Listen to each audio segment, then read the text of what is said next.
Hi guys, quick update lang. Day 1. So currently what I'm showing is the head part. So ayan, as you can see here, once you clean it, then here is the finished product ng head part. Aesthetically, it looks nice. What do you think? So next is the main body. So ayan, scattered. Then, taran, magic.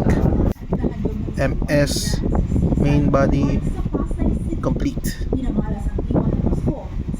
So far so good naman. Wala tayong fitting issue na encounter. So everything fits nice.